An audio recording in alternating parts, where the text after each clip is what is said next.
नमस्कार दोस्तों, जैसे कि आप सभी को पता है कि हम क्या कर रहे थे, अलग अलग टाइप के थर्मोमीटर्स पढ़ रहे थे। पिछली वीडियो में हमने क्या पढ़ा था, थर्मोकपल के बारे में। और आज की वीडियो में हम क्या पढ़ने वाले हैं, आज की वीडियो में हम पढ़ेंगे थर्मिस्टर के बारे में कि थर्मिस्टर होता क्या है, किस प्रिंसिपल पे काम करता है, क्या मटेरियल यूज होता है उसके अंदर और क्या उसकी थर्मोमेट्रिक प्रॉपर्टी होगी। इन सब बातों को अगर जानना है तो वीडियो को एंड तक जरूर देखिएगा। आइए वीडियो शुरू करते हैं। तो फ्रेंड्स, सबसे पहले जानते हैं थर्मिस्टर होता क्या है। थर्मोडायनेमिक्स की स्टडी के अनुसार थर्मिस्टर एक ऐसा डिवाइस है जिसमें रेजिस्टेंस का यूज करके, अलग अलग रेजिस्टेंस का यूज करके हम टेम्परेचर का वेरिएशन जो है वो स्टडी करते हैं और टेम्परेचर की वैल्यू निकालते हैं। कैसे हम इसको यूज करते हैं, क्या इसका प्रिंसिपल है, क्या इसकी थर्मोमेट्रिक प्रॉपर्टी है, एक एक करके जानेंगे। सबसे पहले अगर बात करें, थर्मिस्टर जो है, थर्मिस्टर किस चीज पे बेस है।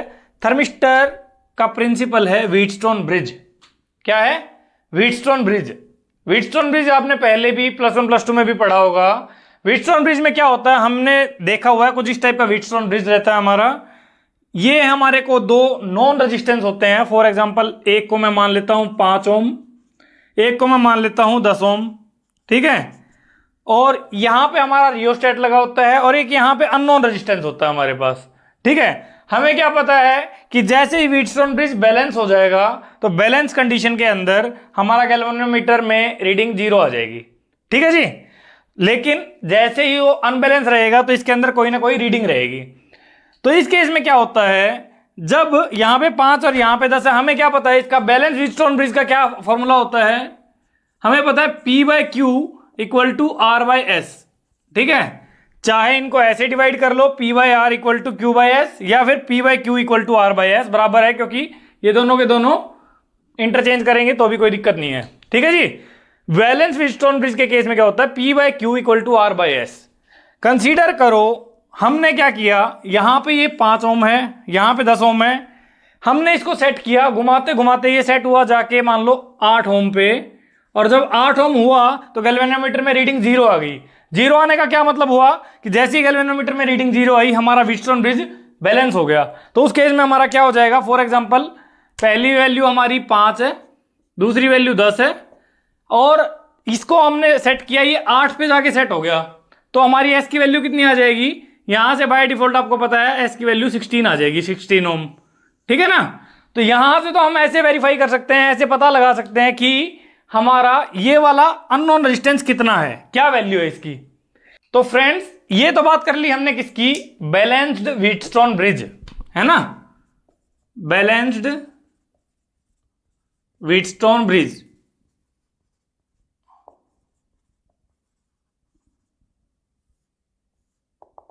ठीक है, ये तो बात कर ली हमने बैलेंस्ड व्हीटस्टोन ब्रिज की। हमने ये तो पता लगा लिया कि यहां पे इसके हिसाब से हम कोई रेजिस्टेंस कैसे निकालेंगे। लेकिन हमें रेजिस्टेंस थोड़ी निकालना है, हमें क्या निकालना है, थर्मोमीटर के अंदर तो हमें क्या निकालना है, टेम्परेचर निकालना है। तो टेम्परेचर के लिए आपको एक फॉर्मूला याद रखना है। ये एस क्या है, ये वाला रेजिस्टेंस है जो अननोन रेजिस्टेंस है।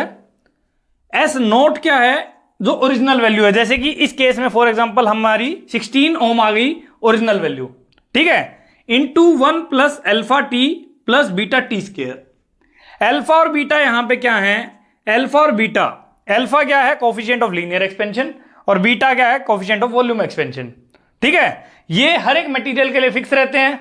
अगर आप चाहो, यहां पे जैसे हमने प्लेटिनम वायर यूज कर रखी है, तो प्लेटिनम के केस में आप गूगल पे भी सर्च करोगे आपको मिल जाएगी, अल्फा की वैल्यू भी अलग मिल जाएगी और बीटा की भी मिल जाएगी। और टी से क्या है, टेम्परेचर। यहां पे हमारे दो अननोन है इस टाइम पे, क्या क्या, एक एस है और एक टी है। तो दो अननोन है, हमें अगर एक की वैल्यू पता चल जाए तो दूसरे की पता चल ही जाएगी, ठीक है जी। तो अब हमें क्या करना है, थर्मिस्टर की हेल्प से टेम्परेचर निकालना है। तो टेम्परेचर कैसे निकालते हैं किसी ऑब्जेक्ट का, इस केस में हम यहां पे एक अननोन रेजिस्टेंस यूज तो करते हैं, उसके साथ में हम क्या एक स्टडी यूज करते हैं। वो क्या होता है, जिसको हम क्या बोलते हैं, थर्मिस्टर बोलते हैं, ठीक है ना। थर्मिस्टर यूज करते हैं। थर्मिस्टर से जैसे ही हमें किसी बॉडी का टेम्परेचर मेजर करना है, उस थर्मिस्टर से उस बॉडी को टच करेंगे। फॉर एग्जांपल वो गर्म है, अगर वो हॉट ऑब्जेक्ट है तो जैसे उस पर टच करेंगे तो टच करते ही यहां पे क्या है, दो प्लेटिनम वायर हैं। प्लेटिनम वायर क्या होती हैं, हाईली टेम्परेचर सेंसिटिव होती है। क्या होती हैं, हाईली टेम्परेचर सेंसिटिव, इसीलिए प्लेटिनम वायर को ही यूज किया जाता है। आपको पता भी होगा प्लेटिनम गोल्ड से भी महंगा है। प्लेटिनम से जैसे ही टच करेंगे तो टेम्परेचर सेंसिटिव है, तो जैसे ही यू कैन से टेम्परेचर में चेंज आएगा तो ये रेजिस्टेंस में चेंज आएगा, और रेजिस्टेंस में चेंज आएगा तो जो हमारा व्हीटस्टोन ब्रिज बैलेंस था वो अनबैलेंस हो जाएगा, गैल्वेनोमीटर में रीडिंग आने लग जाएगी। तो हमें क्या करना पड़ेगा, रियोस्टेट की हेल्प से, रियोस्टेट से हम दोबारा यू कैन से ये रेजिस्टेंस वेरी करेंगे, और जैसे रेजिस्टेंस वेरी करेंगे जब हमारा गैल्वेनोमीटर बैलेंस हो जाएगा यानी कि जीरो रीडिंग दे देगा, उस टाइम पे हमें पता चल जाएगा व्हीटस्टोन ब्रिज हमारा बैलेंस हो गया। और व्हीटस्टोन ब्रिज बैलेंस होते ही हमें अननोन रेजिस्टेंस की वैल्यू मिल जाएगी। वो जो नई वैल्यू आएगी ना उसको हम कहां रखेंगे, एस की जगह पे, और जैसे ही एस की जगह रखेंगे हमारे सारी चीजें हमें पता चल गई हैं, केवल टी अननोन है तो टी यहां से, टेम्परेचर यहां से निकल जाएगा। तो आई होप इस एक्सप्लेनेशन से आपको यह क्लियर हो गया होगा कि थर्मिस्टर काम कैसे करता है। एक बार फिर से देख लेते हैं, ठीक है जी। अगर किसी को पहली बार में क्लियर नहीं हुआ, हमें क्या पता है कि ये एक बैलेंस व्हीटस्टोन ब्रिज है, यहां पे 5 ओम का रेजिस्टेंस कंसीडर किया था हमने, यहां पे 10 ओम का, तो हमें क्या पता है 1/2 के रेशियो में है, ये भी 1/2 के रेशियो में होंगे। फॉर एग्जांपल शुरू में हमने यहां पे नॉर्मल रेजिस्टेंस लगा रखा है, तो जब हमने शुरू में नॉर्मल रेजिस्टेंस लगा रखा है तो रियोस्टेट की हेल्प से रेजिस्टेंस वेरी करके हम इस अननोन रेजिस्टेंस की वैल्यू निकाल लेंगे। फॉर एग्जांपल ये हमारा व्हीटस्टोन ब्रिज बैलेंस हुआ कितने पे जाके, 8 ओम पे जाके बैलेंस हो गया, तो हमने क्या पता किया कि एस की वैल्यू कितनी आ जाएगी, 16 ओम आ जाएगी। ये एस की वैल्यू नहीं है, ये एस नोट की वैल्यू आएगी, ठीक है जी। तो एस नोट क्या हो गया, हमारा ओरिजिनल इनिशियल रेजिस्टेंस हो गया। जैसे ही हम क्या करेंगे, टेम्परेचर मेजर करना चाहेंगे किसी ऑब्जेक्ट का, तो यहां पे हम क्या करेंगे, थर्मिस्टर का यूज करेंगे जो हमारा इस रेजिस्टेंस का था, ठीक है ना। थर्मिस्टर का यूज करेंगे, उस थर्मिस्टर से उस ऑब्जेक्ट को टच करेंगे, जैसे ही टच करेंगे अगर उसका टेम्परेचर अलग है तो टेम्परेचर जैसे ही चेंज होगा तो प्लेटिनम वायर जो है वो क्या है, हाईली टेम्परेचर सेंसिटिव है, तो ये टेम्परेचर को सेंस करेंगी, और टेम्परेचर को सेंस करते ही रेजिस्टेंस की वैल्यू चेंज हो जाएगी। जैसे ही रेजिस्टेंस की वैल्यू चेंज होगी, यहां पे भी सेम है, यहां पे भी सेम है, यहां पे भी सेम थी, यहां पे जैसे ही चेंज होगी तो व्हीटस्टोन ब्रिज हमारा अनबैलेंस हो जाएगा।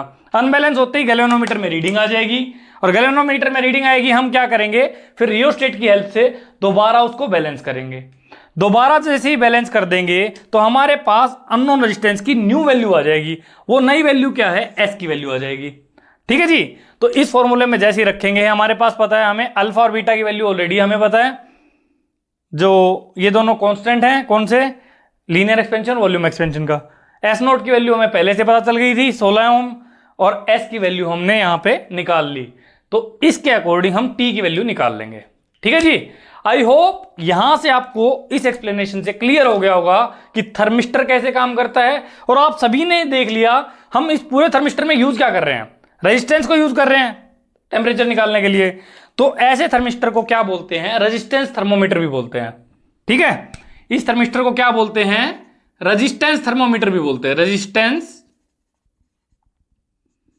थर्मोमीटर,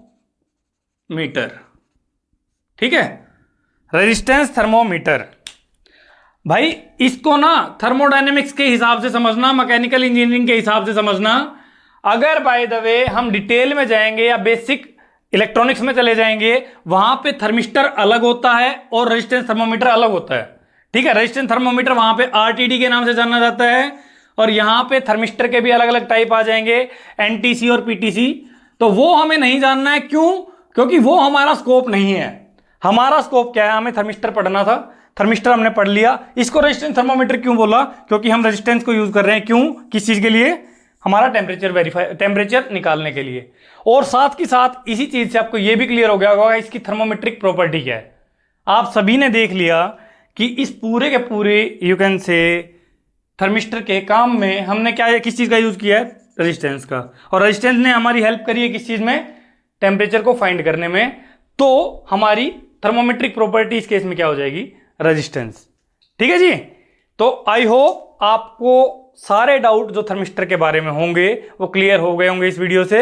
अगर फिर भी किसी का कोई डाउट है तो कमेंट कर दीजिए, मैं आपके डाउट आंसर करने की कोशिश करूंगा। तो आई होप आपको वीडियो पसंद आई होगी। अगर वीडियो पसंद आई तो वीडियो को लाइक जरूर करें, चैनल को सब्सक्राइब करें और बेल आइकन को प्रेस करें, ताकि मैं और ऐसी इंफॉर्मेटिव वीडियो बनाते रहूं। Thank you everyone.